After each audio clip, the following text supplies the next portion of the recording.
church, I have the internet. We've lost the art of clinging to the Rock of Ages. We've lost the art of hiding ourselves in him in the storm. We've lost the art of shelter. It's either battle or avoidance. But what about the posture of faith that goes into the shelter of God, that hides ourselves in him? Are you hearing me?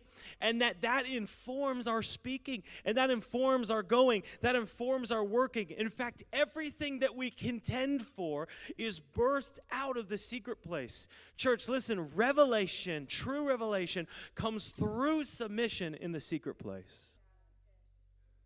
And that's the posture of our Lord. That's the posture of our faith, is to shelter ourselves in God. But it doesn't begin on the platform. Where does it begin? It begins in private. And if you don't do it in private, guess what? You're not going to do it in public for very long. We've seen a lot of that recently, haven't we? People with big platforms who in the end were torn down, their legacy destroyed, because they privately were not hiding themselves in God. It's so fascinating.